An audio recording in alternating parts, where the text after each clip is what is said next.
Get ready to think about Superman's glasses and enter a classic nerd debate. Just how exactly is Clark tricking everyone to thinking that he's not Superman? Is it truly just that slightly altered hairstyle and some new glasses, or regular glasses, his same glasses? Well, 1978 tried to answer that question, and the results were mixed. Hypnosis. Greetings, comic lovers, and welcome back to Casually Comics, the channel where we chat all things comics, from reviews of comics new and old, to history to anecdotes, truly wherever our whims take us. The channel that brought you Superman's Pocket presents Superman's glasses, which are kind of a bigger deal than the pocket. Now, nerds can be a pedantic bunch, and if you've been following a character for a while, you can get invested. And this is beyond just the canon itself, but in the lore surrounding it, looking at questions that don't seem to be getting answers within the medium itself. Superman debuted in 1938, and his lore grew and evolved with him. So there are some facets that are just kind of built in, held together by love of the character, fantasy, and suspension of disbelief. One such element is Superman's secret identity, and how it allegedly functions. If you're not willing to be a bit generous, Clark's entire secret identity can very easily fall apart if you examine it. You just gotta put under a little bit of scrutiny. And so for years, fans have debated, how could nobody notice? He's not changing all that much, maybe they're just humoring him. Now, while these discussions can range from good-natured to intense, they tended to stay within fandom. But what happens when canon gets involved? When the company decides, you know what, we're gonna answer this. Well, then you get Superman 330. Superman 330 is drawn by Kurt Swan and Frank Chiaramonte, with a story by Martin Pasco, with one important note. The concept for how Superman hides his identity was a fan idea. It was submitted by superfan Al Schroeder III. He was a regular in the letters column, often writing in and often being featured. He had musings and ideas and good-natured to passionate critiques about how things could be improved in canon, and this was one of them. He actually met his wife through the fan mail column. Barbara Long saw one of his letters, and back in the day they also had the full address on them, so she saw it and wrote him a letter, and then he wrote her back, and thus was the beginning of a 40-year-long romance. Just a reminder that you never know where true love is gonna find you, so keep doing you. It could come in the most unexpected of places. So it's really cool that this fan and this fan idea were so embraced by DC themselves. And all of this was put into the story and credit was given. But with that being said, the story itself received a lukewarm or rather polarizing reception. And it still does. For those who know about it, that is. In some circles, it's kind of been memory hole. So let's take a look and see how you feel about it. I'm Sasha, and if you're enjoying this content, you know what to do. Hit that like button, hit that subscribe button. Join us in this comic book journey. I posted this cover in the community tab because it's pretty hilarious just on its own. Clark mostly dressed as Superman but wearing glasses, yelling at Lana that he's Clark Kent, while she holds up a photo saying she knows what Clark looks like. Many people felt she looked like April O'Neil on this cover. The Spellbinder is also on this cover in his oh so amazing yet awful outfit. It's supposed to look like a series of optical illusions, but they're all smashed together, so the effect is kind of lost. This is because in his first appearance over in Detective Comics 358, that was his gimmick. That and hypnotic weapons, which is more the focus of this tale. The teaser page has the opening battle front and center, as viewed through Superman's glasses, who are going to be almost a third character in this story. When is a secret identity not a secret identity? When you tell everyone,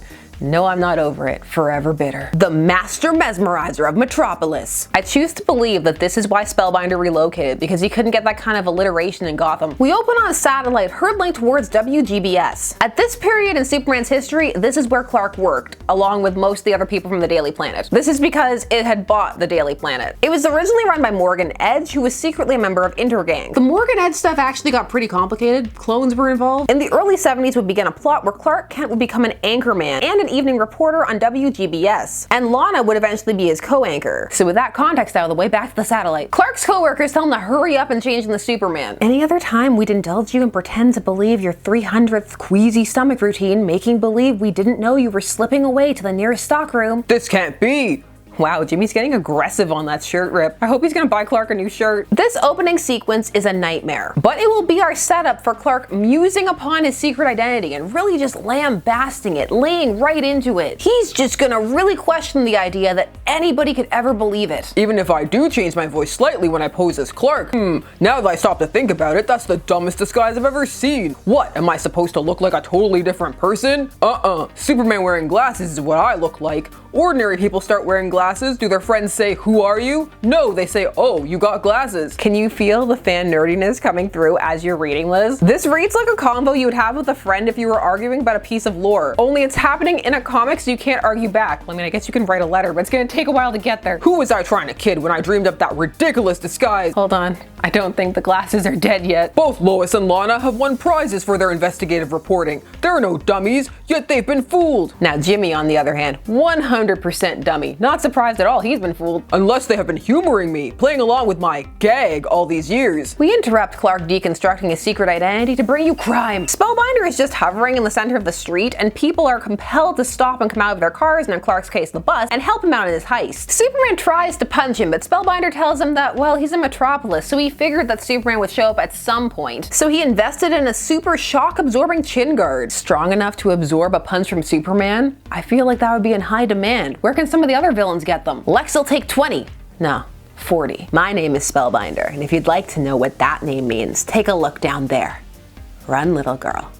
Run. So Spellbinder just sends a young girl out into traffic, and Superman has to rush to save her. And when he turns around to try and take out Spellbinder, he hits him with some kind of beam, and that makes him think that there's a monster that he needs to fight. So he's able to leave while Superman thinks he's fighting this crystalline entity. And the people watch on as he's battling nothing. It's pretty intense. He's just left standing there in a fountain, realizing he's been fighting an illusion. Superman is disturbed. He doesn't understand how he's been hypnotized. But he does know that he doesn't want other people to be. I mean, Spellbinder is clearly dangerous. He's just sending young girls out into traffic. So Superman sets up a giant TV for a broadcast that is also simultaneously broadcast to all the TVs that are on in Metropolis, and he's saying that it's a warning that Spellbinder is out there and that he can hypnotize you in an instant. Okay, that's good to know. And then things get terrifying. I'll need your cooperation to allow me to super hypnotize each of you watching me now. So Superman says that he'll create a hypnotic block that will stop them from being hypnotized by the Spellbinder. Thus, I urge you to cooperate and stare at this highly polished belt buckle. No. Never! How do you even know it's the real Superman? Don't look at the buckle. So he tells them that they're getting very sleepy, and then he puts on the block and says that they'll wake up from the trance and not remember that it ever happened. Why? Why can't they remember? Is it because they're gonna realize that it's really creepy? What about all the people who weren't watching? Just too bad, so sad, Spellbinder fodder. What if you didn't cooperate? He said that he needed your cooperation, or was that just a lie? Can't those people just be like, so Superman needs to be stopped? He's just hypnotizing people en masse. If this story is going to be pedantic, which it's only just begun to be, then I can too. Let's all unleash our inner, well actually let's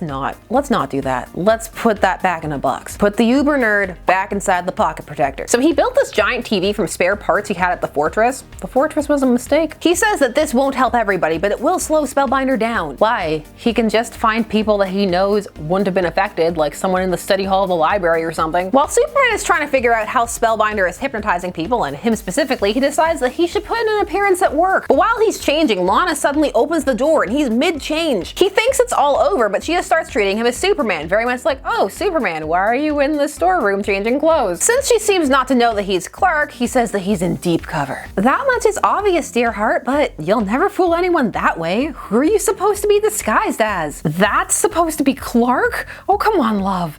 I admit there's a superficial resemblance, but you're too heavily built, and you're much too handsome. No, forget it. You don't really look like Clark at all. So much going on there. So much. Superman is confused. This seems very far-fetched. Some would say even more far-fetched than just suspending your disbelief to believe that people thought he looked different with or without glasses. You know, Zooey Deschanel meme style. So he asks Lana, wasn't she convinced that Clark and Superman were the same person? And she says she was suspicious because of all the details, like how Clark would vanish and then Superman would show up, all the excuses. But she couldn't figure out how Clark looked so different than Superman, so much chubbier and uglier. So she decided that she must be wrong.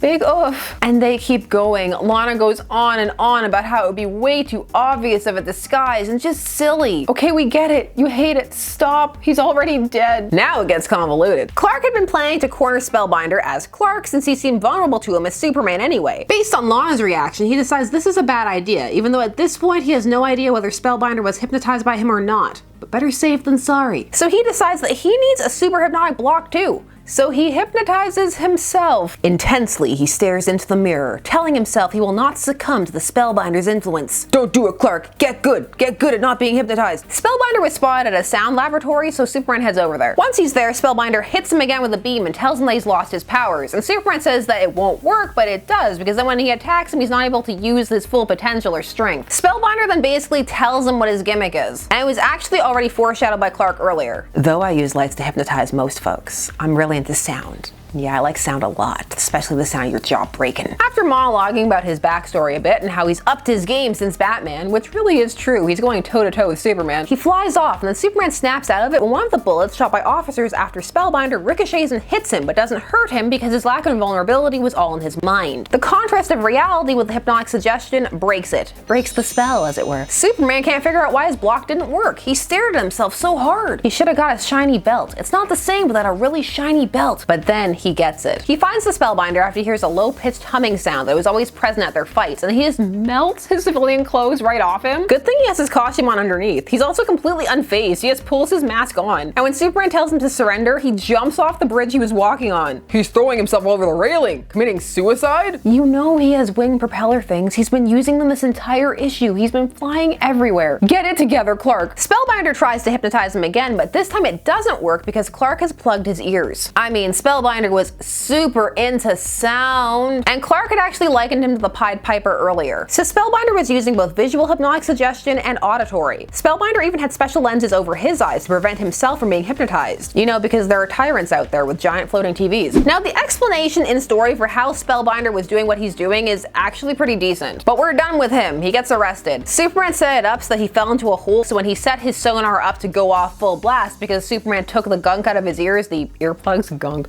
He took it out of his ears, and then when he fired up the sound, it just was so loud it knocked him out. Okay, that's done. Now it's time for explanations. Why don't people recognize Clark? How can they see Superman changing into Clark and not realize that they are one and the same? Get ready. Clark gets some sketches done of both Superman and Clark and sees that yes, there is a difference. As Clark, I look frailer and not terribly handsome. Vain much? Apparently, my superpower of super hypnotism is always working at low power even when I'm not willing it. It automatically projects my subconscious desire to be seen as a weaker and frailer man than I really am. Well, that's horrifying and has some disturbing implications. What else are you hypnotizing people into? Now we get to the glasses. You see, the glasses are what make this happen. That's where the hypnotism happens. This is why it can work without conscious thought. We get an explanation that when Clark was young and first started wearing normal fake glasses, his heat vision would melt the lenses. Did you assume he just lifted them up super fast using a super speed? Well, the joke's on you. He was just looking right through them. Now, the Kryptonian rocket that he came to Earth in had some special Kryptonian plexiglass, and it shattered, leaving two perfect spheres. Perfect for him to use as lenses in his glasses. They're indestructible, and I guess expandable, because he definitely has a bigger head now than he did when he was a kid. And those are not the same glasses. Answer that, since this section is going to try and answer absolutely everything else. He melted them down with his heat vision and spread them out using Vulcan's hammer. Kryptonian plexiglass amplifies his hypnotic abilities for reasons, so people see the image he wants to project. So when he hypnotized everybody to resist hypnotism, Lana saw him as he actually was, which is way handsomer without the magic of Kryptonian hypnotism. That's good plexiglass. And he couldn't hypnotize himself because he was wearing the glasses. I guess all those other times he wasn't, because it said that it had worked before. Either way, his glasses work the opposite on him. They stop him from hypnotizing himself. This is why he never sees himself the way other people see him. But wait, isn't he a news anchor who appears on TV? Well, they got answers for that too. Cameras must reproduce my eyes' hypno effect perfectly because people recognize Clark on TV and in pictures. The trance must linger on people while I've lost my powers in the past. I guess I was never powerless long enough for the trance to fade. And here I thought my glasses were a dumb disguise. Far from it. Without them, I wouldn't even have a disguise at all. The end. So this had a mixed reaction, and I can see why. Let's talk about the glasses and then we'll talk about the issue overall. And some timing things that fed into the reaction to this story. From within the story, so much focus is placed on these glasses, it's clear you're supposed to think about them. But the tone is odd. The first part of the story really lingers on the idea that Clark's disguise is silly. So silly that how dare you even entertain the notion that it could work at any point. So if you had been a person who had not really thought about it, or had bought it, or were willing to suspend your disbelief for it, this could put you on the defensive. It goes so hard it almost becomes abrasive. Like, oh, you actually bought this? That's so silly. Here are all these reasons why it's really silly. Look at all the ways it doesn't make sense. But then in the end, it seems to transform into an argument against that idea. This by casting the glasses as important. Like someone who is tired of having the aforementioned convos about Clark's glasses being a silly disguise, and so went, ha, take that. This is why it's important. It's not silly. In fact, the glasses are the most important part. Huzzah! The thing is, in order to do this, it gets so convoluted and jumps through so many hoops. Perfectly shaped Kryptonian plexiglass, constant usage of super hypnosis. It works on TV, and it lingers when his powers are gone because the story says so. So you still have to suspend your disbelief to believe this explanation. On top of that, if him just changing his hairstyle and glasses was silly, well then him constantly hypnotizing people is a little bit disturbing and creepy. The idea that he's been using this ability subconsciously, that he's altering how everyone sees him all the time, as previously stated, what else could he be compelling people to see or do? Look, I already had to suspend my disbelief to believe that Clark could hold down a job as an anchorman. If I'm already doing that 1970s, I can buy that people don't recognize him. Also in 1978, the Superman movie was released with Christopher Reeve at around the same time as this comic, and it really sold the idea that Clark and Superman could come across as different people for many fans. Reeve really changed his demeanor when he was Clark. He was awkward, hunched a bit, seemed like he was trying to blend into the background. It played with the idea that people's perception alters how they see people. The idea that you don't see Clark as Superman because you don't expect him to be. And the two really do come across and carry themselves differently. It really played with the fantasy of Superman's dual identity, for it is in some ways a fantasy. Whereas the hypnoglasses really deconstruct and destroy that, and belittle you a bit for enjoying it. Superman's identity and how he hides it feels like one of those discussions that should stay in fandom, and when it gets taken too seriously or explanations are attempted, it can be made messier or take some of the fun away from it for some fans. Now, of course, people enjoy things in different ways. So for some, the lack of concrete explanation is not enjoyable, and they prefer this. They want to know, and all the points raised as to why it wouldn't work are valid. So for some, this was satisfying. Finally, an explanation. Also, for as convoluted as it gets at the end, the story is well constructed, and it lays out its evidence for itself well. You buy Clark's concern and confusion about this, and the story sets up its payoff. The Spellbinder part of the story is quite good. Spellbinder is an underrated and scary villain. He didn't do much in the original era. He's even killed off by his own girlfriend, who becomes the new Spellbinder and gets a way worse outfit. I kinda like his outfit, but I also own a coat that looks like this, so you probably shouldn't listen to me. He was also really well utilized in the DCAU, the DC animated universe, in Batman Beyond. This Spellbinder had a cool costume, and they updated his gimmick quite well. The virtual reality episode he's in is truly thought-provoking and disturbing. They even managed to break him up into two characters, Spellbinder and Shriek, who is also a very good villain. But I digress, that is the tale of Clark's glasses and the explanation. It kinda got memory holed, pushed aside, and presumably retconned. Hopefully retconned. Friends don't hypnotize their friends without consent. Where do you fall in regards to this issue and the whole glasses and Superman's secret identity question? I'm personally not for hypnoglasses, but I am for cool, menacing, gaudily dressed supervillains. But that's just my opinion, and I want to hear yours. Does Clark's disguise bother you? Do you prefer him not having a secret identity at all? If he does have one, do you want an explanation? Are you willing to suspend your disbelief for the simpler, classic dual identity? Or do you have some completely different thoughts? Talk to me down below. While you're down there, please do all the YouTube things. Like, share, comment, subscribe, and hit the bell notification so that you never miss a vid. Thanks so much for taking this entire day spent discussing comics with me. I always appreciate it, and I will see you again soon. Bye-bye.